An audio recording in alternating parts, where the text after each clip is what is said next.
Hello ಗೆಳೆಯರೇ, ನಮ್ಮ ಲಾಯಕ್ಸ್ ಪ್ರಸ್ತುತಪಡಿಸುತ್ತಿರುವ ಕನ್ನಡದಲ್ಲಿ ದ ಹಿಂದೂ ವಿಶ್ಲೇಷಣೆಗೆ ಸ್ವಾಗತ. ಇವತ್ತು ನಾವು ಫೆಬ್ರವರಿ 26, 2022 ಹಿಂದೂ ವಿಶ್ಲೇಷಣೆಯನ್ನು ನೋಡಲಿದ್ದೇವೆ. ಇವತ್ತಿನ ನ್ಯೂಸ್ ಪೇಪರಲ್ಲಿ ಹೆಚ್ಚು ಆರ್ಟಿಕಲ್ಗಳು ಉಕ್ರೇನ್ ಮತ್ತು ರಷ್ಯಾ ಕ್ರೈಸಿಸ್ ಮೇಲಿದೆ. ಸೊ ರೆಗ್ಯುಲರ್ ಅಪ್ಡೇಷನ್ ಅವಶ್ಯಕತೆ ಇರಲ್ಲ. ನೀವು ಅದ್ರ ಮೇಲೆ ಜಾಸ್ತಿ ಟೈಮ್ ಇನ್ವೆಸ್ಟ್ ಮಾಡಬೇಡಿ. ನಿಮ್ಮ ಸಮಯವನ್ನು ನೀವು ಸ್ಟ್ಯಾಟಿಕ್ ಪೋರ್ಷನ್ಸ್ಗೆ ಇವತ್ತು ಡಿವಿಯೇಟ್ ಮಾಡ್ಬೋದು. ಸೊ ಡೈರೆಕ್ಟಾಗಿ ನಾವು ಎಡಿಟೋರಿಯಲ್ ಸೆಕ್ಷನಲ್ಲಿರುವಂಥ ಕೆಲವೊಂದಿಷ್ಟು ಆರ್ಟಿಕಲ್ಲು ನಮಗೆ ಯಾವ ರೀತಿ ಮೇನ್ಸಲ್ಲಿ ಹೆಲ್ಪ್ ಆಗುತ್ತೆ, ಪ್ರಿಲಿಮ್ಸಲ್ಲಿನೂ ಫ್ಯಾಕ್ಚುಯಲ್ ಆಗಿ ಕನ್ಸಿಡರ್ ಮಾಡುವಂತೆ 3-4 ಆರ್ಟಿಕಲಲ್ಲಿ ನೋಡ್ಬೋದು. ಒಂದು, ಟ್ರಬಲ್ಡ್ ವಾಟರ್ಸ್. ಈ ಆರ್ಟಿಕಲನ್ನು ಸಿಲೆಬಸಲ್ಲಿ GS ಪೇಪರ್ 2 ನಡಿನಲ್ಲಿ ಇಂಟರ್ನ್ಯಾಷನಲ್ ರಿಲೇಷನ್, ಅದರಲ್ಲೂ ಇಂಡಿಯಾ ಆ್ಯಂಡ್ ಇಟ್ಸ್ ನೇಬರ್ನಲ್ಲಿ ಕನೆಕ್ಟ್ ಮಾಡ್ಕೋಬೋದು. ಆರ್ಟಿಕಲ್ನ ಕಂಟೆಕ್ಸ್ಟ್ ನಮ್ಗೆ ಏನು ಹೇಳುತ್ತೆ ಅಂತಂದರೆ, ಭಾರತ ಮತ್ತು ಶ್ರೀಲಂಕಾ ಇವೆರಡರ ಮಧ್ಯೆ ಇವಾಗ ರೀಸೆಂಟಾಗಿ ಏನು ಕ್ಲಾಶಸ್ ನಡೀತಾ ಇದೆಯಲ್ಲ, ಇದಕ್ಕೆ ಕಾರಣ ಅಂತಂದರೆ ಇವತ್ತು ಭಾರತದ ಅಥವಾ ತಮಿಳುನಾಡಲ್ಲಿರುವಂಥ ಫಿಷರ್ಮನ್ಸ್ಗಳು ಶ್ರೀಲಂಕಾದ ಟೆರಿಟೋರಿಯಲ್ ವಾಟರ್ಗೆ ಎಂಟ್ರಿ ಆಗ್ತಾ ಇದ್ದಾರೆ. ಇದರಿಂದ ಶ್ರೀಲಂಕಾದವರು ಇವರನ್ನು ಅರೆಸ್ಟ್ ಮಾಡ್ತಾ ಇದ್ದಾರೆ. ಸೊ ಸಾಕಷ್ಟು ಡೇಟಾವನ್ನು ಈ ಆರ್ಟಿಕಲಲ್ಲಿ ಮೆನ್ಷನ್ ಮಾಡಿದ್ದಾರೆ. ಸೊ ಈ ರೀತಿಯಾಗಿ ಹೆಚ್ಚಿನ ಸಂಖ್ಯೆಯಲ್ಲಿ ಇವತ್ತು ತಮಿಳುನಾಡು ಫಿಷರ್ಮೆನ್ಸು ಶ್ರೀಲಂಕಾದಲ್ಲಿ ಅರೆಸ್ಟ್ ಆಗ್ತಾ ಇದ್ದಾರೆ. ಇದೊಂದು ಮೇಜರ್ ಕನ್ಸರ್ನ್ ಆಗಿದೆ. ಸೊ ಇದನ್ನು ನಾವು ಸಾಲ್ವ್ ಮಾಡಬೇಕು. ಸೊ ಅದಕ್ಕೆ ನಾವು ವೈಟಲ್ ಇಂಪಾರ್ಟೆನ್ಸನ್ನು ಕೊಡಬೇಕು ಅನ್ನುವಂಥದ್ದನ್ನು ನೋಡಲಾಗಿದೆ. ಇಲ್ಲಿ ಈ ಒಂದು ಫ್ರೀಕ್ವೆನ್ಸಿ ಇನ್ಕ್ರೀಸ್ ಆಗೋದು ಕಾರಣ ಏನಂತಂದರೆ, ಅವರು ಇವತ್ತು ಇಂಟರ್ನ್ಯಾಷನಲ್ ಮ್ಯಾರಿಟೈಮ್ ಬೌಂಡ್ರಿಯನ್ನು ಅಥವಾ ಲೈನನ್ನು ಕ್ರಾಸ್ ಮಾಡ್ತಾ ಇದ್ದಾರೆ. ಸೊ ಈ ಒಂದು ಅವೇರ್ನೆಸ್ಸನ್ನು ನಾವು ತರಬೇಕಾಗಿರುವಂಥದ್ದು, ಇಂಪಾರ್ಟೆಂಟ್ ಕಾನ್ಸಿಕ್ವೆನ್ಸಸನ್ನು ಅಡ್ರೆಸ್ ಮಾಡಬೇಕಾಗಿರುವಂಥದ್ದನ್ನು ಈ ಒಂದು ಆರ್ಟಿಕಲಲ್ಲಿ ನೋಡ್ಬೋದು. ಇದಕ್ಕೆ ಕಾರಣ ಅಥವಾ ಯಾಕೆ ಇವತ್ತು ಫಿಷರ್ಮೆನ್ ಅವರು ಇವತ್ತು ಶ್ರೀಲಂಕಾದ ಟೆರಿಟೋರಿಯಲ್ ವಾಟರ್ಗೆ ಎಂಟ್ರಿ ಹೊಡಿತಿದ್ದಾರೆ ಅಂತ ರೀಸನ್ ಕನೆಕ್ಟ್ ಮಾಡ್ಕೊಳೋದಾದರೆ, ಅವರ ಒಂದು ಲೈವ್ಲಿಹುಡ್ ಕನ್ಸರ್ನ್. ಈ ಡ್ರೈವಿಂಗ್ ಫೋರ್ಸ್ ಇರೋದ್ರಿಂದ ಅವರು ಇವತ್ತು ಶ್ರೀಲಂಕಾದ ಟೆರಿಟೋರಿಯಲ್ ವಾಟರ್ಗೆ ಎಂಟ್ರಿ ಆಗ್ತಾ ಇದ್ದಾರೆ. ಸೊ ಈ ನಿಟ್ಟಿನಲ್ಲಿ ಎರಡೂ ಸರ್ಕಾರಗಳು ಪ್ರಾಪರ್ ಆಗಿರುವಂಥ ಒಂದು ಕನ್ಕ್ಲೂಷನ್ಗೆ ಅಥವಾ ಅಗ್ರಿಮೆಂಟ್ಗೆ ಬರಬೇಕು ಅನ್ನುವಂಥದ್ದನ್ನು, ಈ ಇಶ್ಯೂ ರಿಸಾಲ್ವ್ ಮಾಡೋದಕ್ಕೋಸ್ಕರ ಪ್ರಾಪರಾಗಿ ಭಾರತದ ಪ್ರಧಾನಮಂತ್ರಿಯವರು ಹಾಗೂ ಶ್ರೀಲಂಕಾದ ಪ್ರಧಾನಮಂತ್ರಿಯವರು ಮೀಟಿಂಗನ್ನು ಅರೇಂಜ್ ಮಾಡಬೇಕು ಅನ್ನುವಂಥದ್ದನ್ನು ನಾವಿಲ್ಲಿ ನೋಡಬೇಕಾಗುತ್ತೆ. ಹಾಗಾಗಿ ಎರಡೂ ಕಂಟ್ರಿಗಳು ಈ ಒಂದು ಇಶ್ಯೂಗೆ ಸಂಬಂಧಪಟ್ಟಂತಹ ವರ್ಕಿಂಗ್ ಗ್ರೂಪನ್ನು ಅಥವಾ ಒಂದು ಮೀಟಿಂಗನ್ನು ಅರೇಂಜ್ ಮಾಡಬೇಕು. 2020ರಲ್ಲಿ ಅವರು ಈ ಅರೇಂಜ್ಮೆಂಟನ್ನು ಮಾಡಲಾಗಿತ್ತು. ಇವಾಗ ರೀಸೆಂಟಾಗಿ ನಾವು ಯಾವುದೇ ರೀತಿಯಾಗಿ ಆಗಿರುವಂಥ ಅರೇಂಜ್ಮೆಂಟನ್ನು ಮಾಡಿಲ್ಲ ಅಥವಾ ಅಗ್ರಿಮೆಂಟನ್ನು ಮಾಡಿಲ್ಲ. ಹಾಗಾಗಿ ಭಾರತ ಮತ್ತು ಶ್ರೀಲಂಕಾ ಇವತ್ತು ಪ್ರಾಪರ್ ಆಗಿರುವಂಥ ಒಂದು ಅಗ್ರಿಮೆಂಟ್ಗೆ ಬರಬೇಕು. ಇದರಿಂದ ಎರಡೂ ಕಂಟ್ರಿಗಳಿಗೂ ಬೆನಿಫಿಟ್ ಆಗುವಂತೆ, ಭಾರತದಲ್ಲಿರುವಂಥ ತಮಿಳುನಾಡಲ್ಲಿರುವಂಥ ಫಿಷರ್ಮನ್ಸ್ಗೂ ಹಾಗೂ ನಾರ್ದರ್ನ್ ಪ್ರಾವಿನ್ಸ್ ಆಫ್ ಶ್ರೀಲಂಕಾದಲ್ಲಿರುವಂಥ ಫಿಷರ್ಮನ್ಸ್ಗೂ ಸಹ ಬೆನಿಫಿಟ್ ಬರುವಂತಹ ಒಂದು ಪ್ರಾಜೆಕ್ಟನ್ನು ತರಬೇಕು ಅನ್ನುವಂಥದ್ದನ್ನು ಇಲ್ಲಿ ಎಂಫಸೈಸ್ ಮಾಡಿದ್ದಾರೆ. ಸೊ ಇಲ್ಲಿ ತಮಿಳುನಾಡು ಅಲ್ಲಿರುವಂತಹ ಫಿಷರ್ಮೆನ್ಸ್ಗೆ ಇವತ್ತು ನಾವು ಇನ್ಸೆಂಟಿವ್ಸನ್ನು ಕೊಡೋದ್ರ ಮುಖಾಂತರ ಡೀಪ್ ಸಿ ಫಿಶಿಂಗ್ ಮಾಡೋದನ್ನು ಅವರಿಗೆ ಪ್ರಮೋಟ್ ಮಾಡ್ಬೋದು. ಅದಕ್ಕೆ ಸಂಬಂಧಪಟ್ಟಂಥ ಪ್ರಾಜೆಕ್ಟನ್ನು ನಾವು ಇವತ್ತು ಪಾಪ್ಯುಲರೈಸ್ ಮಾಡ್ಬೋದು. ಇದರಿಂದಾಗಿ ಅವರ ಒಂದು ಇನ್ಕಮ್ಮು ಸಹ ಪ್ರಾಪರ್ ಆಗಿರುತ್ತೆ ಮತ್ತು ಶ್ರೀಲಂಕಾದ ಟೆರಿಟೋರಿಯಲ್ ವಾಟರ್ಗೆ ಎಂಟ್ರ್ ಆಗುವಂಥ ಒಂದು ಸಿಚುವೇಶನ್ಸನ್ನು ನಾವು ಇವತ್ತು ಕಡಿಮೆ ಮಾಡಬಹುದು ಅನ್ನುವಂಥದ್ದು. ಇದರಲ್ಲಿ ನಾವು ಬ್ಲೂ ಎಕನಾಮಿಗೆ ಹೆಚ್ಚಾಗಿ ಇಂಪಾರ್ಟೆನ್ಸನ್ನು ಕೊಡಬೇಕು. ಕೇವಲ ಫಿಶಿಂಗ್ ಮೇಲೆ ಅಷ್ಟೇ ಫಿಷರ್ಮನ್ಸ್ ಡಿಪೆಂಡ್ ಆಗದೇ ಇರದೆ ಅವರಿಗೆ ಬೇರೆ ರೀತಿಯಾದಂಥ ಇನ್ಕಮ್ ಬರುವಂಥ ಪ್ರಾಜೆಕ್ಟ್ಗಳನ್ನು ನಾವು ಇವತ್ತು ಪಾಪ್ಯುಲರೈಸ್ ಮಾಡಬೇಕು ಅನ್ನುವಂಥದ್ದನ್ನು ನಾವು ಇಲ್ಲಿ ಕನೆಕ್ಟ್ ಮಾಡ್ಕೋಬೇಕು. ಸೊ ಒಟ್ಟಾರೆಯಾಗಿ ನಮಗೆ ಈ ಒಂದು ಆರ್ಟಿಕಲಿಂದ ಬೇಕಾಗಿರುವಂಥ ಇನ್ಫಾರ್ಮೇಷನ್ ಅಂತಂದರೆ, ಇಶ್ಯೂ ಏನಿದೆಯಲ್ಲ ನಮ್ಮ ನೇಬರಿಂಗ್ ಕಂಟ್ರಿನಲ್ಲಿ ಮೇಜರಾಗಿ ನಾವು ಶ್ರೀಲಂಕಾದೊಂದಿಗೆ ಈ ಇಶ್ಯೂವನ್ನು ಫೇಸ್ ಮಾಡ್ತಾ ಇದ್ದೀವಿ.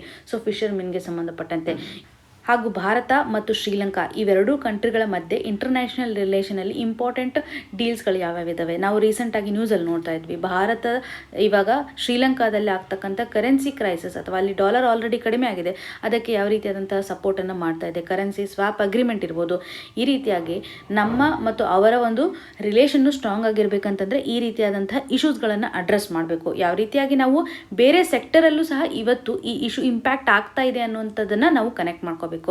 ಈ ರೀತಿಯಾಗಿ ಎಕ್ಸಾಮಿನೇಷನ್ ಪರ್ಸ್ಪೆಕ್ಟಿವಲ್ಲಿ ಇವತ್ತು ನೀವು ಇಂಡಿಯಾ ಹಾಗೂ ಶ್ರೀಲಂಕಾದ ಇಂಟರ್ನ್ಯಾಷನಲ್ ರಿಲೇಷನನ್ನು ಒಂದ್ಸರ್ತಿ ಎಲ್ಲ ಬ್ರಾಡರ್ ಆಸ್ಪೆಕ್ಟಿವಲ್ಲಿ ಎಕನಾಮಿಕ್ ರಿಲೇಷನ್ಸ್ ಯಾವ ರೀತಿ ಇದೆ, ಪೊಲಿಟಿಕಲ್ ರಿಲೇಷನ್ಸ್ ಇರ್ಬೋದು ಅಥವಾ ಹಿಸ್ಟಾರಿಕಲ್ ಇರ್ಬೋದು ಅಥವಾ ಕಲ್ಚರಲ್ ರಿಲೇಷನ್ಸ್ ಯಾವ ರೀತಿಯಾಗಿದೆ, ಬೌದ್ಧ ಧರ್ಮವನ್ನು ಕನೆಕ್ಟ್ ಮಾಡಿಕೊಂಡು ಈ ರೀತಿಯಾಗಿ ನಾವು ಇವತ್ತು ಹೋಲಿಸ್ಟಿಕ್ ಆಗಿ ಕವರ್ ಮಾಡಬೇಕು.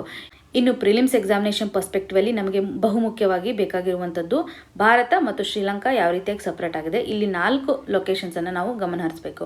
ಒಂದು Palk strait, gulf of Mannar ಹಾಗೂ ಪಾಕ್ ಬೇ, ಇನ್ನೊಂದು ಆಡಮ್ಸ್ ಬ್ರಿಡ್ಜ್. ಈ 4 ಟರ್ಮ್ಸು ನಮಗೆ ನೆನಪಿರಬೇಕು. ಡೈರೆಕ್ಟಾಗಿ ಮ್ಯಾಚ್ ದ ಫಾಲೋಯಿಂಗಲ್ಲಿ ಕೇಳ್ತಾರೆ, ಯಾವ ಕಂಟ್ರಿಗಳ ಮಧ್ಯೆ ಬರುತ್ತೆ ಅನ್ನೋದನ್ನು ಕೇಳಲಾಗುತ್ತೆ. ಸೊ ಈ ನಿಟ್ಟಿನಲ್ಲಿ ಕೇವಲ ನೇಮನ್ನು ನೀವು ನೆನಪಿಟ್ಕೊಂಡ್ರೆ ಸಫಿಷಿಯೆಂಟಾಗಿ ನಿಮಗೆ ಎಕ್ಸಾಮಿನೇಷನಲ್ಲಿ ಎಲಿಮಿನೇಷನ್ ಮಾಡೋದಕ್ಕೋಸ್ಕರ ಹೆಲ್ಪ್ ಆಗುತ್ತೆ. ಇನ್ನು ಮುಂದಿನ ಆರ್ಟಿಕಲ್ ದ ಪರ್ಫೆಕ್ಟ್ ಸ್ಟಾರ್ಮ್. ಈ ಒಂದು ಆರ್ಟಿಕಲನ್ನು ನಾವು ಸಿಲೆಬಸ್ಸಲ್ಲಿ GS ಪೇಪರ್ 2 ನಡಿನಲ್ಲಿ ಇಂಟರ್ನ್ಯಾಷನಲ್ ರಿಲೇಷನಲ್ಲಿ ಕನ್ಸಿಡರ್ ಮಾಡಬಹುದು. ಆರ್ಟಿಕಲಲ್ಲಿರುವಂಥ ಕಂಟೆಕ್ಸ್ಟ್ ಅಗೇನ್ ಇದು ರಷ್ಯಾ ಉಕ್ರೇನ್ ಕ್ರೈಸಿಸ್ಗೆ ಸಂಬಂಧಪಟ್ಟಂತೆ ಗ್ಲೋಬಲ್ ಲೆವೆಲಲ್ಲಿ ಯಾವ ರೀತಿಯಾಗಿ ಎಕನಾಮಿಕ್ ಅನ್ಸರ್ಟನಿಟಿಯನ್ನು ಕ್ರಿಯೇಟ್ ಮಾಡ್ತಾ ಇದೆ.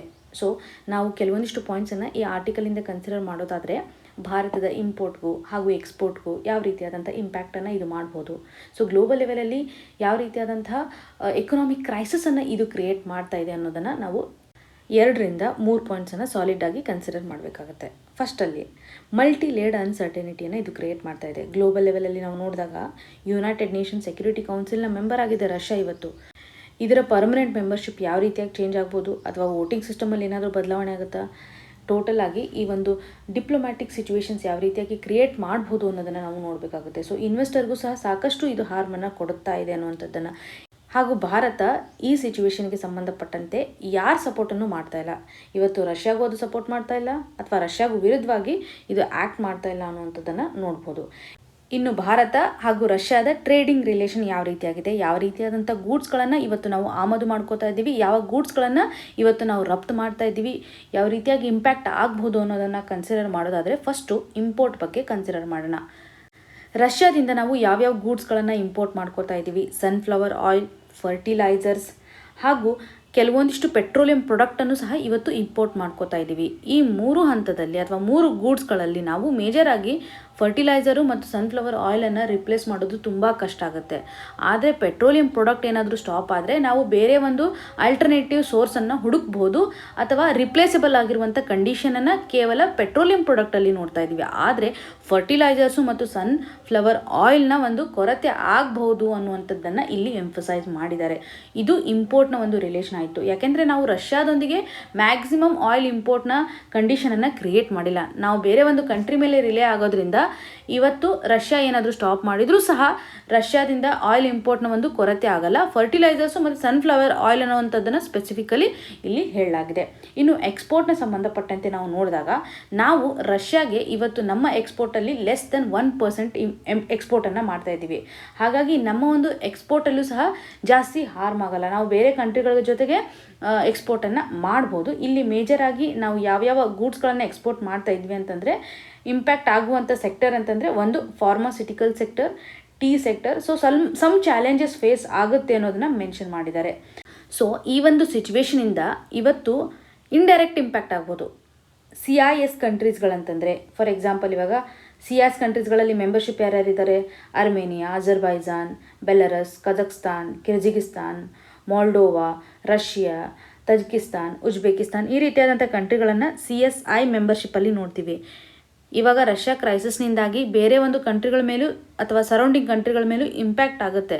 ಇದರಿಂದ ನಮ್ಮ ಎಕ್ಸ್ಪೋರ್ಟ್ ಮಾಡ್ತಕ್ಕಂಥ ಚಾರ್ಜಸ್ಸು ಇನ್ಕ್ರೀಸ್ ಆಗ್ಬೋದು. ಸೊ ಇದರಿಂದ ನಮ್ಮ ಗೂಡ್ಸ್ಗಳ ಒಂದು ಇನ್ಕಾಂಪಿಟೇಟಿವ್ನೆಸ್ಸನ್ನು ಗ್ಲೋಬಲ್ ಲೆವೆಲಲ್ಲಿ ತೋರಿಸ್ಬೋದು. ಇದರಿಂದ ನಮ್ಮ ಒಂದು ಎಕ್ಸ್ಪೋರ್ಟ್ಗೆ ಹಾರ್ಮ್ ಆಗುತ್ತೆ ಅನ್ನೋದನ್ನು ನಾವು ಇಲ್ಲಿ ಕನೆಕ್ಟ್ ಮಾಡ್ಕೋಬೇಕು. ಇದರಿಂದಾಗಿ ಭಾರತದ ಎಕ್ಸ್ಪೋರ್ಟ್ ಮೇಲೆ ಇವತ್ತು ಇಂಪ್ಯಾಕ್ಟ್ ಆಗುತ್ತೆ. ಜೊತೆಗೆ ನಮ್ಮ ಒಂದು ರುಪಿ ಮೇಲೆ ಪ್ರೆಷರ್ ಆಗುತ್ತೆ. ಇದರಿಂದ ಭಾರತದ ರುಪಿ ಮೇಲೆ ಪ್ರೆಷರ್ ಆಗುತ್ತೆ. ಇಂಪೋರ್ಟ್ಗಳ ಬೆಲೆನೂ ಸಹ ಹೆಚ್ಚಾಗುತ್ತೆ. ಗ್ಲೋಬಲ್ ಲೆವೆಲಲ್ಲಿ ಆಯಿಲ್ ಪ್ರೈಸಸ್ಸು ಹೆಚ್ಚಾಗ್ಬೋದು. ಸೊ ಮೇಜರಾಗಿ ಎಕ್ಸ್ಪೋರ್ಟ್ ಮಾಡ್ತಕ್ಕಂಥ ಕಂಟ್ರಿಗಳನ್ನು ನಾವು ರಷ್ಯಾ ಸುತ್ತಮುತ್ತಲ ಕಂಟ್ರಿಗಳೇ ಇವತ್ತು ಆಯಿಲನ್ನು ಗ್ಲೋಬಲ್ ಲೆವೆಲಲ್ಲಿ ಎಕ್ಸ್ಪೋರ್ಟ್ ಮಾಡ್ತಾ ಇದ್ದಾರೆ. ಈ ಒಂದು ಕ್ರೈಸಿಸ್ನಿಂದಾಗಿ ಇವತ್ತು ಆಯಿಲ್ ಪ್ರೈಸಸ್ ಹೆಚ್ಚಾಗುತ್ತೆ ಗ್ಲೋಬಲ್ ಲೆವೆಲಲ್ಲಿ ಅನ್ನೋದನ್ನು ಸಹ ನಾವಿಲ್ಲಿ ಕನೆಕ್ಟ್ ಮಾಡ್ಕೋಬೇಕಾಗುತ್ತೆ. ಸೊ ಒಟ್ಟಾರೆಯಾಗಿ trade deficit, current account deficit ಇವೆಲ್ಲನೂ ಸಹ ಇವತ್ತು ಕ್ರಿಯೇಟ್ ಆಗ್ಬೋದು. ಈವನ್ ಒಂದು ಕಂಟ್ರಿನಲ್ಲಿ ಫಾರೆಕ್ಸ್ ರಿಸರ್ವ್ಸ್ ಹೆಲ್ದಿ ಕಂಡೀಷನಲ್ಲಿದ್ದರೂ ಸಹ, ಸಾಕಷ್ಟು ನಾವು ಫಾರಿನ್ ರಿಸರ್ವ್ಸನ್ನು ಹೊಂದಿದ್ರೂ ಸಹ ಇವತ್ತು ಕರೆಂಟ್ ಅಕೌಂಟಿಂದ ನಾವು ಸಫರ್ ಆಗಬೇಕಾಗತ್ತೆ. ಇದರಲ್ಲಿರುವಂಥ ಬಿಗ್ಗೆಸ್ಟ್ ಕನ್ಸರ್ನ್ ಅಂತಂದರೆ ಇದು ಇನ್ಫ್ಲೇಷನ್ ಕ್ರಿಯೇಟ್ ಮಾಡ್ಬೋದು. ಸೊ ಸಪ್ಲೈ ಸೈಡಿಂದ ಡಿಮ್ಯಾಂಡ್ ಇರೋದ್ರಿಂದ ಇನ್ಫ್ಲೇಷನ್ ಆಗುವಂಥ ಸಿಚುವೇಶನ್ಸನ್ನು ಹಲವಾರು ಕಂಟ್ರಿಗಳಲ್ಲಿ, ಅದರಲ್ಲೂ ಭಾರತದಲ್ಲೂ ಸಹ ಇದು ಇನ್ಫ್ಲೇಷನನ್ನು ಕ್ರಿಯೇಟ್ ಮಾಡುತ್ತೆ ಮತ್ತು ನಮ್ಮ ಇಂಡಿಯನ್ ರುಪಿ ಮೇಲೆ ಪ್ರೆಷರನ್ನು ತರುತ್ತೆ ಅನ್ನೋದನ್ನು ಇಲ್ಲಿ ಕನೆಕ್ಟ್ ಮಾಡಿದ್ದಾರೆ.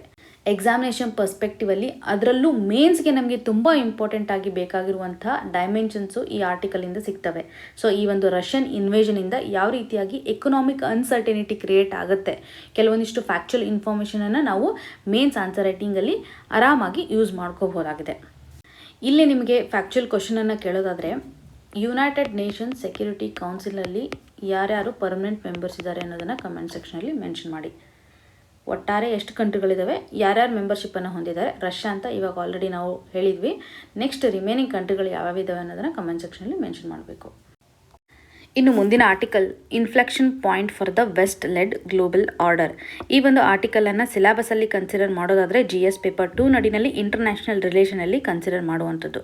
ಈ ಆರ್ಟಿಕಲ್ಲು ಅಗೇನ್ ನಮಗೆ ರಷ್ಯಾ ಮತ್ತು ಉಕ್ರೇನ್ ಕ್ರೈಸಿಸ್ನ ಸಿಚುವೇಶನ್ ಯಾವ ರೀತಿಯಾಗಿದೆ ಅಂತ ಡಿಫ್ರೆಂಟ್ ಪಾಯಿಂಟ್ ಆಫ್ ವ್ಯೂವಲ್ಲಿ ಇಲ್ಲಿ ಕನ್ಸಿಡರ್ ಮಾಡಿದ್ದಾರೆ. ಸೊ ನಮಗೆಲ್ಲ ಗೊತ್ತು ರಷ್ಯಾ ಯಾವ ರೀತಿಯಾಗಿ ಲಾರ್ಜ್ ಸ್ಕೇಲಲ್ಲಿ ಇವತ್ತು ಉಕ್ರೇನ್ ಮೇಲೆ ಅಟ್ಯಾಕ್ ಮಾಡ್ತಾ ಇದೆ ಅಂತ ಡೈಲಿ ನ್ಯೂಸಲ್ಲಿ ನಾವು ನೋಡ್ತಾ ಇದ್ದೀವಿ.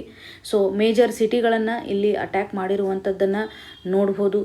ಉಕ್ರೈನ್ ಹಿಸ್ಟಾರಿಕಲ್ ರೈಟನ್ನು ಎಕ್ಸಿಟ್ ಮಾಡುವಂತೆ ಒಂದು ಚಾಲೆಂಜನ್ನು ಇವತ್ತು ರಷ್ಯಾ ಮಾಡ್ತಾ ಇದೆ ಅನ್ನುವಂಥದ್ದು, ಸ್ಪೆಷಲ್ ಮಿಲಿಟರಿ ಆಪರೇಷನನ್ನು ಇವತ್ತು ರಷ್ಯಾ ಕಂಡಕ್ಟ್ ಮಾಡ್ತಾ ಇದೆ. ಈ ಒಂದು ಅಟ್ಯಾಕಿಗೆ ಮೇಜರ್ ಕಾರಣ ಅಂತಂದರೆ ಅಥವಾ ರೆಸ್ಪಾನ್ಸಿಬಲ್ ಯಾರು ಅಂತಂದರೆ ಉಕ್ರೈನಲ್ಲಿ ಡೆಮೋಕ್ರೆಟಿಕಲಿ ಎಲೆಕ್ಟ್ ಆಗಿರುವಂತಹ ಸರ್ಕಾರ. ಇಲ್ಲಿ 8 ಇಯರ್ಸಿಂದ ಏನು ಜಿನೋಸೈಡ್ಗೆ ಸಂಬಂಧಪಟ್ಟಂಥ ಕ್ರೈಸಿಸ್ ನಡೀತಾ ಇತ್ತು ಅಥವಾ ಕಾನ್ಫ್ಲಿಕ್ಟ್ ನಡೀತಿತ್ತಲ್ಲ, ಅದೇ ಮೇಜರ್ ಆಗಿ ಇವತ್ತು ರಷ್ಯಾ ಅವ್ರ ಮೇಲೆ ಅಟ್ಯಾಕ್ ಮಾಡೋಕ್ಕೆ ರೆಸ್ಪಾನ್ಸಿಬಲ್ ಆಗಿದೆ ಅನ್ನೋದನ್ನು ಎಂಫಸೈಸ್ ಮಾಡಿದ್ದಾರೆ. ಇನ್ನು ಪುಟಿನ್ ವರ್ಸಸ್ ವೆಸ್ಟ್ ಕಂಡೀಷನಲ್ಲಿ ನಾವು ನೋಡಿದಾಗ ಇನ್ವೇಷನ್ ಮಾಡೋಕ್ಕಿಂತ ಮುಂಚೆ ವೆಸ್ಟರ್ನ್ ಕಂಟ್ರಿಗಳು ಇವತ್ತು ಮಾಸ್ಕೋ ಮೇಲೆ ಅಥವಾ ರಷ್ಯಾದ ಮೇಲೆ ವಿರುದ್ಧವಾಗಿ ಯಾವ ರೀತಿಯಾದಂಥ ಸ್ಯಾಂಕ್ಷನ್ಸನ್ನು ಮಾಡ್ತಾರೆ, ಅಲ್ಲಿರುವಂಥ ಇಂಡಿವಿಜುವಲ್ಸನ್ನು ಟಾರ್ಗೆಟ್ ಮಾಡೋದಾಗಲಿ, ಹಾಗೂ ಪುಟಿನ್ ಅವರು ಲಿಂಕಲ್ಲಿರುವಂಥ ಬ್ಯಾಂಕ್ ಮೇಲೂ ಟಾರ್ಗೆಟ್ ಆಗಿರೋದನ್ನು ನಾವು ನೋಡ್ತಾ ಇದ್ವಿ. ಇನ್ನು ಜರ್ಮನ್ ಮತ್ತು ರಷ್ಯಾದ ನಡುವೆ ಮೇಜರ್ ಗ್ಯಾಸ್ ಪೈಪ್ಲೈನ್ ಪ್ರಾಜೆಕ್ಟ್ ಏನಿರುತ್ತಲ್ಲ, ನಾರ್ಡ್ ಸ್ಟ್ರೀಮ್ 2, ಈ ಒಂದು ಪ್ರಾಜೆಕ್ಟ್ನ ಸರ್ಟಿಫಿಕೇಷನನ್ನು ಜರ್ಮನ್ ಕಡೆಯಿಂದ ಕ್ಯಾನ್ಸಲೇಷನ್ ಆಗಿರೋದನ್ನು ಇಲ್ಲಿ ಮೆನ್ಷನ್ ಮಾಡಿದ್ದಾರೆ. ಇಷ್ಟೆಲ್ಲ ಸಿಚುವೇಶನ್ಸ್ ಇದ್ರೂ ಸಹ, ಎಲ್ಲ ರೆಸ್ಪಾನ್ಸು ಗ್ಲೋಬಲ್ ಲೆವೆಲಲ್ಲಿ ತೋರಿಸಿದ್ರು ಸಹ ಇವತ್ತು ರಷ್ಯಾ ಉಕ್ರೇನ್ ಮೇಲೆ ಅಟ್ಯಾಕ್ ಮಾಡ್ತಾ ಇದೆ. ಸೊ ಅವರ ಒಂದು ಮಿಲಿಟರಿ ಅಟ್ಯಾಕ್ ಅಥವಾ ಫೋರ್ಸು ಕಂಟಿನ್ಯೂಸ್ ಆಗಿ ನಡೀತಾ ಇದೆ. ಇದು ಒಂಥರ ಅನ್ಜಸ್ಟಿಫೈಡ್ ಆಗಿರುವಂಥ ಕಂಡೀಷನ್ ಅನ್ನುವಂಥದ್ದನ್ನು ನೋಡ್ಬೋದು. ಸೊ ಇದಕ್ಕೆ ರೆಸ್ಪಾನ್ಸ್ ಆಗಿ ಯುರೋಪಿಯನ್ ಕೌನ್ಸಿಲ್ ಅವರು ಯಾವ ರೀತಿಯಾದಂಥ ಡಿಸಿಷನ್ಸನ್ನು ತಗೋತಾ ಇದ್ದಾರೆ ಅನ್ನೋದ್ರ ಬಗ್ಗೆ ಇಲ್ಲಿ ಮೆನ್ಷನ್ ಮಾಡಿದ್ದಾರೆ. ಇದನ್ನು ನಾವು ಜಾಯಿಂಟ್ಲಿ ಡಿಫೈನ್ ಮಾಡಬೇಕು. ಯಾವ ರೀತಿಯಾದಂಥ ಕಲೆಕ್ಟಿವ್ ಅಪ್ರೋಚ್ ಇದೆ, ಕಲೆಕ್ಟಿವ್ ಆ್ಯಕ್ಷನ್ಸ್ ಇದೆ ಅನ್ನೋದನ್ನು ಇಲ್ಲಿ ನಾವು ಡಿಟರ್ಮೈನ್ ಮಾಡಬೇಕು ಅನ್ನೋದ್ರ ವಿಷಯವಾಗಿ ಅವರು ಒಂದು ಕನ್ಸರ್ನನ್ನು ಎಕ್ಸ್ಪ್ರೆಸ್ ಮಾಡಿದ್ದಾರೆ. ಹಾಗೂ ಮೇಜರ್ ಆಗಿ ಯುರೋಪಿಯನ್ ಯೂನಿಯನ್ನ ಒಂದು ಕನ್ಸರ್ನ್ ಏನಂತಂದರೆ, ಸೆಕೆಂಡ್ ವರ್ಲ್ಡ್ ವಾರ್ ಆದಮೇಲೆ ಯುರೋಪಿಯನ್ ಯೂನಿಯನ್ನಲ್ಲಿ ಅಥವಾ ಯುರೋಪಿಯನ್ ಏರಿಯಾದಲ್ಲಿ ಇದೊಂದು ಡಾರ್ಕೆಸ್ಟ್ ಅವರ್ ಅನ್ನುವಂಥದ್ದನ್ನು ನೋಡ್ಬೋದು. ಸೊ ಇಲ್ಲಿ ಮೇಜರ್ ಆಗಿ ಈ ಒಂದು ಇಶ್ಯೂನ ರಿಸಾಲ್ವ್ ಮಾಡೋದಕ್ಕೋಸ್ಕರ ಸಿಂಗಲ್ ಮೈಂಡೆಡ್ ಸೆನ್ಸ್ ಪರ್ಪಸನ್ನು ಯೂಸ್ ಮಾಡಬೇಕು. ಇದರಿಂದ ವೆಸ್ಟರ್ನ್ ರೀಜನಲ್ಲಿ ನಾವು ಕೋಹೆರೆಂಟ್ ಆಗಿರುವಂಥ ಒಂದು ರೆಸ್ಪಾನ್ಸನ್ನು ಕೊಡೋದ್ರ ಮುಖಾಂತರ ಇಲ್ಲಿರುವಂಥ ಸಿಚುವೇಶನ್ಸನ್ನು ಟ್ಯಾಕಲ್ ಮಾಡ್ಬೋದು. ಇಲ್ಲಿ ಈ ಒಂದು ಕಾನ್ಸಿಕ್ವೆನ್ಸಸ್ಸು ಇವತ್ತು ಸೆಕ್ಯೂರಿಟಿಗೆ ಸಂಬಂಧಪಟ್ಟಂಥ ಸೀರಿಯಸ್ ಕನ್ಸರ್ನನ್ನು ರೇಸ್ ಮಾಡಿದೆ. ಇಲ್ಲಿ ಲ್ಯಾಕ್ ಆಫ್ ಇಮ್ಯಾಜಿನೇಷನ್ ಇದೆ, ಲ್ಯಾಕ್ ಆಫ್ ಲೀಡರ್ಶಿಪ್ ಇರೋದ್ರಿಂದ ಪೋಸ್ಟ್ ವಾರ್ ಆದಮೇಲೆ ಯಾವ ರೀತಿಯಾದಂಥ ಕಾನ್ಸಿಕ್ವೆನ್ಸಸ್ ಬರ್ಬೋದು ನಾವು ನೋಡಿದ್ವಿ. ವರ್ಲ್ಡ್ ವಾರಲ್ಲಿ ನಾವು ನೋಡಿದ್ವಿ ಎಷ್ಟೊಂದು ರೀಕನ್ಸ್ಟ್ರಕ್ಷನ್ಗೆ ಸಂಬಂಧಪಟ್ಟಂಥ ತುಂಬ ಮೇಜರ್ ಆಗಿರುವಂಥ ಕ್ರೈಸಿಸನ್ನು ನಾವು ಫೇಸ್ ಮಾಡಿದ್ವಿ. ಸೊ ಹಾಗಾಗಿ ಯುರೋಪಿಯನ್ ಸೆಕ್ಯೂರಿಟಿ ಆರ್ಡರಲ್ಲಿ ಇದು ಡಿಸ್ಟರ್ಬೆನ್ಸನ್ನು ಕ್ರಿಯೇಟ್ ಮಾಡ್ಬೋದು ಅನ್ನುವಂಥ ಒಂದು ಆ್ಯಂಗಲನ್ನು ಸಹ ಇಲ್ಲಿ ಕವರ್ ಮಾಡಿದ್ದಾರೆ. ಹಾಗೂ ಮೇಜರ್ ಆಗಿ ಇಲ್ಲಿ ಎನರ್ಜಿ ಫ್ಯಾಕ್ಟರ್ಗೆ ಸಂಬಂಧಪಟ್ಟಂಥ ಇಂಪಾರ್ಟೆಂಟ್ ಪಾಯಿಂಟ್ಸ್ ಅಂತಂದರೆ, ಇವತ್ತು ಯುರೋಪಿಯನ್ ಯೂನಿಯನ್ ಎನರ್ಜಿ ಡಿಪೆಂಡೆನ್ಸಿ ರಷ್ಯಾದ ಮೇಲೆ ಹೆಚ್ಚಾಗಿದೆ. ನಾವು ಸ್ಟ್ರಾಟಜಿಕಲಿ ಕನ್ಸಿಡರ್ ಮಾಡೋದಾದರೆ ಯುರೋಪಿಯನ್ ಯೂನಿಯನ್ನು ಆಲ್ಮೋಸ್ಟ್ 39% ಅಷ್ಟು ಇವತ್ತು ಟೋಟಲ್ ಗ್ಯಾಸ್ ಇಂಪೋರ್ಟ್ಸ್ ನಡಿನಲ್ಲಿ ರಷ್ಯಾ ಮೇಲೆ ಡಿಪೆಂಡ್ ಆಗಿದೆ ಮತ್ತು 30% ಆಯಿಲನ್ನು ರಷ್ಯಾದಿಂದ ಇವತ್ತು ಇಂಪೋರ್ಟ್ ಮಾಡ್ತಾ ಇದೆ.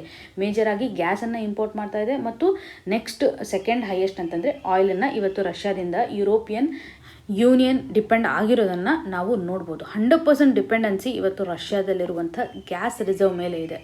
ಇದು ಯಾವ ರೀತಿಯಾದಂಥ ಡಿಸ್ಟರ್ಬೆನ್ಸ್ ಸಿಚುವೇಶನ್ಸನ್ನು ಇವತ್ತು ಕ್ರಿಯೇಟ್ ಮಾಡ್ಬೋದು ಅನ್ನುವಂಥದ್ದನ್ನು ಇಲ್ಲಿ ಮೆನ್ಷನ್ ಮಾಡಿದ್ದಾರೆ. ಸೊ ಇದನ್ನು ನಾವು ರಿಸಾಲ್ವ್ ಮಾಡೋದಕ್ಕೋಸ್ಕರ ಒಂದು ಡಿಪ್ಲೊಮ್ಯಾಟಿಕ್ ಆಬ್ಜೆಕ್ಟಿವ್ ಇರಬೇಕು. ಅಂದರೆ ಪುಟಿನ್ ಅವರು ಇವತ್ತು ಬೇರೆ ಕಂಟ್ರಿಗಳ ಜೊತೆಗೆ ಅಥವಾ ವೆಸ್ಟ್ ಕಂಟ್ರಿಗಳ ಜೊತೆಗೆ ಟ್ರೇಡ್ ರಿಲೇಷನ್ಸನ್ನು ಹಾರ್ ಮಾಡ್ಕೊಳೋದಾಗಲಿ ಅಥವಾ ಯಾವುದೇ ರೀತಿಯಾದಂಥ ಟೆನ್ಷನ್ಸನ್ನು ಇನ್ಕ್ರೀಸ್ ಮಾಡುವಂಥ ಇಂಟೆನ್ಷನ್ ಇಲ್ಲ ಇಲ್ಲಿ. ಆದರೆ ಇವರ ಒಂದು ಗ್ರೇಟ್ ಪಾಲಿಟಿಕ್ಸ್ ಇವತ್ತು ಸ್ಮಾಲರ್ ಕಂಟ್ರೀಸ್ಗಳು ತುಂಬ ಸ್ಟ್ರಗಲ್ ಮಾಡುವಂಥ ಸಿಚುವೇಶನ್ಸನ್ನು ಕ್ರಿಯೇಟ್ ಮಾಡಿದೆ. ಎಕ್ಸಾಂಪಲ್ ಇವಾಗ ಉಕ್ರೈನ್ ಸ್ಮಾಲರ್ ಕಂಟ್ರಿ ಮತ್ತು ವೀಕರ್ ನೇಷನ್ ಆಗಿರುವಂಥ ಉಕ್ರೈನ್ ಇವತ್ತು ಹೆಚ್ಚಾಗಿ ಸ್ಟ್ರಗಲನ್ನು ಪಡ್ತಾ ಇದೆ. ಅದು ಎಕ್ಸಿಸ್ಟೆನ್ಸ್ ಆಗೋದಕ್ಕೋಸ್ಕರ ಇರುವಂಥ ಸ್ಟ್ರಗಲನ್ನು ಇಲ್ಲಿ ಹೇಳಲಾಗಿದೆ. ಇನ್ನು ಸ್ಟ್ರಾಂಗ್ ಬೇಜಿಂಗ್, ಇಲ್ಲಿ ಈ ಒಂದು ಉಕ್ರೈನ್ ಕ್ರೈಸಿಸ್ನಿಂದಾಗಿ ಇವತ್ತು ರಷ್ಯಾ ಹಾಗೂ ಚೈನಾದ ಸ್ಟ್ರಾಂಗ್ ಬಾಂಡಿಂಗ್ ಯಾವ ರೀತಿಯಾಗಿ ಬರ್ತಾ ಇದೆ. ಬ್ಯಾಲೆನ್ಸಿಂಗ್ ಪವರು ಒನ್ಸ್ ಅಗೇನ್ ಇವತ್ತು ಚೈನಾ ಮತ್ತು ರಷ್ಯಾದ ಸ್ಟ್ರಾಟಜಿಕ್ ಪಾರ್ಟ್ನರ್ಶಿಪ್ಪನ್ನು ಇವತ್ತು ಸ್ಟ್ರಾಂಗ್ ಮಾಡ್ತಾ ಇದೆ. ವೆಸ್ಟಲ್ಲಿರುವಂಥ ಒಂದು ಗ್ಲೋಬಲ್ ಆರ್ಡರನ್ನು ಇದು ಫ್ಯೂಚರ್ ಡೇಸಲ್ಲಿ ಡಿಸ್ಟರ್ಬ್ ಮಾಡಬಹುದು. ಉಕ್ರೈನ್ ಕ್ರೈಸಿಸ್ಸು ಇವಾಗ ನೆಕ್ಸ್ಟ್ ಸ್ಟೆಪ್ ಆಗಿ ತಗೋಬೋದು ಅನ್ನುವಂಥದ್ದನ್ನು. ಸೊ ಈ ಒಂದು ಕ್ರೈಸಿಸ್ಸು ಇವತ್ತು ಯುರೋಪಲ್ಲಿ ಮಾತ್ರ ಸೀಮಿತವಾಗಿರದೆ ಬೇರೆ ಕಂಟ್ರಿಗಳಲ್ಲೂ ಸ್ಪ್ರೆಡ್ ಆಗ್ತಾ ಇದೆ. ವರ್ಲ್ಡ್ ವೈಡ್ ಇದು ಸ್ಪ್ರೆಡ್ ಆಗ್ತಾ ಇದೆ. ಯಾವ ರೀತಿಯಾಗಿ ಇಂಪ್ಯಾಕ್ಟ್ ಆಗ್ತಾ ಇದೆ ಅನ್ನೋದ್ರ ಮೇಲೆ ಇಲ್ಲಿ ಕನೆಕ್ಟ್ ಮಾಡಲಿಕ್ಕೆ ಟ್ರೈ ಮಾಡಿದ್ದಾರೆ. ಸೊ ಒಟ್ಟಾರೆಯಾಗಿ ಈ ಒಂದು ಆರ್ಟಿಕಲಲ್ಲಿರುವಂತಹ ಕೋರ್ ಇನ್ಫಾರ್ಮೇಷನ್ ಅಂತಂದರೆ ಈ ಒಂದು ಕ್ರೈಸಿಸ್ನಿಂದ ಯುರೋಪಿಯನ್ ಯೂನಿಯನ್ಗೆ ಯಾವ ರೀತಿಯಾದಂಥ ಇಂಪ್ಯಾಕ್ಟ್ ಆಗ್ತಾ ಇದೆ, ಅವರು ಈ ಮೊದಲು ಯಾವ ರೀತಿಯಾದಂಥ ರೆಸ್ಪಾನ್ಸನ್ನು ಕೊಟ್ಟಿದ್ದಾರೆ, ಸೊ ಇದು ವರ್ಲ್ಡ್ ವೈಡಲ್ಲಿ ಯಾವ ರೀತಿಯಾದಂಥ ಸ್ಪ್ರೆಡನ್ನು ತೋರಿಸ್ಬೋದು ಅಥವಾ ಬೇರೆ ಕಂಟ್ರಿಗಳ ಜೊತೆಗೆ ಯಾವ ರೀತಿಯಾದಂಥ ಕನೆಕ್ಟಿವಿಟಿಯನ್ನು ತೋರಿಸ್ಬೋದು ಅನ್ನೋದನ್ನು ನಾವು ಈ ಆರ್ಟಿಕಲಿಂದ ಅರ್ಥ ಮಾಡ್ಕೋಬೇಕಾಗಿರುವಂಥ ಇನ್ಫಾರ್ಮೇಷನ್. ಇನ್ನು ಮುಂದಿನ article, Pak national bank fined $55 million by US. ಈ ಒಂದು ಆರ್ಟಿಕಲನ್ನು ಸಿಲೆಬಸಲ್ಲಿ ಕನ್ಸಿಡರ್ ಮಾಡೋದಾದರೆ GS ಪೇಪರ್ 2 ನಡಿನಲ್ಲಿ ಇಂಟರ್ನ್ಯಾಷನಲ್ ರಿಲೇಷನಲ್ಲಿ ಇಂಡಿಯಾ ಆ್ಯಂಡ್ ನೇಬರ್ಹುಡ್ ಹಾಗೂ GS ಪೇಪರ್ 3 ನಡಿನಲ್ಲಿ ಮನಿ ಲಾಂಡರಿಂಗಿಗೆ ಕನೆಕ್ಟ್ ಮಾಡ್ಕೋಬೋದು. ಆರ್ಟಿಕಲಲ್ಲಿರುವಂಥ ಇನ್ಫಾರ್ಮೇಷನು ನಮಗೆ ಎಕ್ಸಾಮಿನೇಷನ್ ಪರ್ಸ್ಪೆಕ್ಟಿವಲ್ಲಿ ಅರ್ಥ ಮಾಡ್ಕೊಳೋದಾದರೆ FATF ಅನ್ನೋದು ಇಂಪಾರ್ಟೆಂಟು. ಇದಕ್ಕೆ ಸಂಬಂಧಪಟ್ಟಂಥ ಬೇಸಿಕ್ಸನ್ನು ನೋಡಬೇಕು. ಏನಿದೆ ಆರ್ಟಿಕಲಲ್ಲಿರುವಂಥ ಕಂಟೆಕ್ಸ್ಟು ಅಥವಾ ಇನ್ಫಾರ್ಮೇಷನ್ ಏನಂತ ನೋಡೋದಾದರೆ, ಪಾಕಿಸ್ತಾನದ ನ್ಯಾಷನಲ್ ಬ್ಯಾಂಕ್ ಅಥವಾ ನ್ಯಾಷನಲ್ ಬ್ಯಾಂಕ್ ಆಫ್ ಪಾಕಿಸ್ತಾನದ ಒಂದು ಬ್ರ್ಯಾಂಚನ್ನು ನಾವು US ಅಲ್ಲಿ ನೋಡ್ತಾ ಇದ್ದೀವಿ. ಆ ಒಂದು ಬ್ರ್ಯಾಂಚ್ ನೇಮ್ ಏನಂತಂದರೆ New York branch, NBP's New York branch ಅಂತ ನೋಡಲಾಗುತ್ತೆ. ಈ ಒಂದು ಬ್ರ್ಯಾಂಚಲ್ಲಿ ಮನಿ ಲಾಂಡರಿಂಗ್ ಕೇಸ್ಗೆ ಸಂಬಂಧಪಟ್ಟಂತೆ ಇವತ್ತು ರೂಲ್ಸನ್ನು ವಯೋಲೇಷನ್ ಮಾಡಿದಕ್ಕೋಸ್ಕರ US ಗೌರ್ಮೆಂಟು ಇವತ್ತು $55.4 million ಫೈನನ್ನು ಹಾಕಿದೆ. ಹಾಗಾಗಿ ನ್ಯಾಷನಲ್ ಬ್ಯಾಂಕ್ ಆಫ್ ಪಾಕಿಸ್ತಾನ್ ಇವತ್ತು USA ಫೈನನ್ನು ಕಟ್ಟಬೇಕು. ಸೊ ಇದಕ್ಕೆ ರೀಸನ್ ಏನಂತ ಗೊತ್ತಾಯ್ತಲ್ಲ, ಮನಿ ಲಾಂಡರಿಂಗ್ಗೆ ಸಂಬಂಧಪಟ್ಟಂಥ ರೂಲ್ಸನ್ನು ವಯೋಲೇಟ್ ಮಾಡಿದಕ್ಕೋಸ್ಕರ.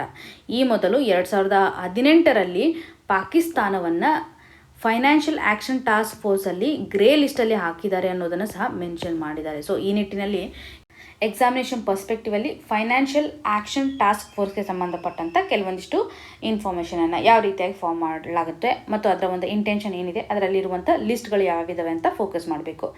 1989ನಲ್ಲಿ G7 ಸಮಿಟ್ ಪ್ಯಾರಿಸಲ್ಲಿ ನಡೆದಿರುತ್ತಲ್ಲ, ಆ ಟೈಮಲ್ಲಿ ಇಂಟರ್ ಗವರ್ಮೆಂಟಲ್ ಬಾಡಿಯನ್ನು ಎಸ್ಟಾಬ್ಲಿಷ್ಮೆಂಟ್ ಮಾಡಲಾಗುತ್ತೆ.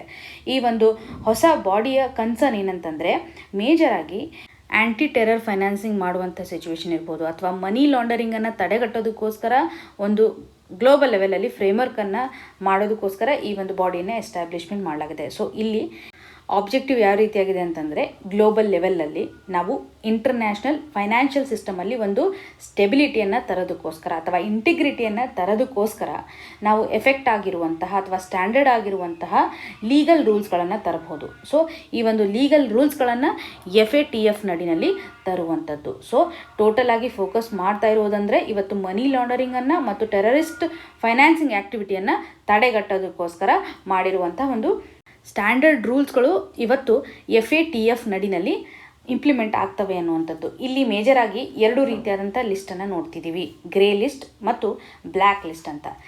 ಇವಾಗ ಪಾಕಿಸ್ತಾನ ಗ್ರೇ ಲಿಸ್ಟಲ್ಲಿದೆ. ಯಾಕೆ ಇದು ಗ್ರೇ ಲಿಸ್ಟಲ್ಲಿ ಬರುತ್ತೆ ಅಂತಂದರೆ, ಒಂದು ಕಂಟ್ರಿ ಇವಾಗ ಟೆರರಿಸಮ್ ಆ್ಯಕ್ಟಿವಿಟಿಗೆ ಬೇಕಾಗಿರುವಂಥ ಫೈನಾನ್ಸನ್ನು ಕೊಡ್ತಾ ಇದ್ದರೆ ಅಥವಾ ಸಪೋರ್ಟ್ ಮಾಡ್ತಾ ಇದ್ದರೆ ಅಥವಾ ಮನಿ ಲಾಂಡರಿಂಗ್ ಆ್ಯಕ್ಟಿವಿಟೀಸ್ಗಳು ಅಲ್ಲಿರುವಂಥ ಫೈನಾನ್ಷಿಯಲ್ ಸಿಸ್ಟಮಲ್ಲಿ ನಡೀತಾ ಇದ್ದರೆ ಒಂದು ಕಂಟ್ರಿಗೆ ವಾರ್ನಿಂಗನ್ನು ಕೊಡಲಾಗುತ್ತೆ. ಇವಾಗ ಪಾಕಿಸ್ತಾನಕ್ಕೆ ಈ ಒಂದು ಫೈನಾನ್ಷಿಯಲ್ ಆ್ಯಕ್ಷನ್ ಟಾಸ್ಕ್ ಫೋರ್ಸ್ ನಡಿನಲ್ಲಿ ವಾರ್ನಿಂಗ್ ಲಿಸ್ಟಲ್ಲಿ ಹಾಕಿದ್ದಾರೆ ಅನ್ನುವಂಥದ್ದು. ಇನ್ನು ಬ್ಲ್ಯಾಕ್ ಲಿಸ್ಟಲ್ಲಿ ಯಾವ ರೀತಿಯಾಗಿ ಕನ್ಸಿಡರ್ ಮಾಡಲಾಗುತ್ತೆ ಅಂತಂದರೆ, ಆ ಒಂದು ಪರ್ಟಿಕ್ಯುಲರ್ ಕಂಟ್ರಿ ಏನಾದರೂ ಬ್ಲ್ಯಾಕ್ ಲಿಸ್ಟಿಗೆ ಬಂತಂದರೆ, for example Iran and Democratic People's Republic of ಕೊರಿಯಾನ ಹಾಕಿದ್ರಲ್ಲ, ಹಾಗಾಗಿ ಈ ಕಂಟ್ರಿಗಳಲ್ಲಿರುವಂಥ ಫೈನಾನ್ಷಿಯಲ್ ಸಿಸ್ಟಮು ಇವತ್ತು ಮ್ಯಾಕ್ಸಿಮಮ್ ಮನಿ ಲಾಂಡ್ರಿಂಗ್ ಆ್ಯಕ್ಟಿವಿಟಿಯಿಂದ ಇನ್ಫ್ಲೂಯೆನ್ಸ್ ಆಗಿದೆ ಮತ್ತು ಟೆರರಿಸ್ಟ್ ಫೈನಾನ್ಸಿಂಗ್ ಮಾಡುವಂಥ ಆ್ಯಕ್ಟಿವಿಟೀಸನ್ನು ಮಾಡ್ತಾ ಇದೆ ಅಂತ ಬ್ಲ್ಯಾಕ್ ಲಿಸ್ಟಲ್ಲಿ ಹಾಕ್ತಾರೆ. ಇದರಿಂದ ಬೇರೆ ಕಂಟ್ರಿಗಳು ಆ ಒಂದು ಕಂಟ್ರಿಗಳ ಜೊತೆಗೆ ಫೈನಾನ್ಷಿಯಲ್ ರಿಲೇಷನ್ಸನ್ನು ಬೆಳೆಸುವಾಗ ಎಚ್ಚೆತ್ತುಕೊಳ್ತಾರೆ. ಸೊ ಈ ಒಂದು ಕಂಟ್ರಿ ಬ್ಲ್ಯಾಕ್ ಲಿಸ್ಟಲ್ಲಿ ಬಂದಾದಮೇಲೆ ಮತ್ತೆ ಅದನ್ನು ರಿಮೂವ್ ಮಾಡ್ಬೋದು. ಸೊ ಇದು ಈ ಒಂದು ಫೈನಾನ್ಷಿಯಲ್ ಆ್ಯಕ್ಷನ್ ಟಾಸ್ಕ್ ಫೋರ್ಸ್ನಲ್ಲಿ ನಡೆಯುತ್ತೆ. ಕೆಲವೊಂದಿಷ್ಟು ಕಂಟ್ರಿಗಳನ್ನು ಬ್ಲ್ಯಾಕ್ ಲಿಸ್ಟಲ್ಲಿ ಹಾಕ್ಬೋದು ಮತ್ತು ಬೇಡ ಅಂದರೆ ತೆಗಿಬೋದು. ಫಸ್ಟ್ ಗ್ರೇ ಲಿಸ್ಟಲ್ಲಿ ಹಾಕಲಾಗುತ್ತೆ, ಗ್ರೇ ಲಿಸ್ಟಿಂದ ಬ್ಲ್ಯಾಕ್ ಲಿಸ್ಟಿಗೆ ಶಿಫ್ಟ್ ಆಗುತ್ತೆ.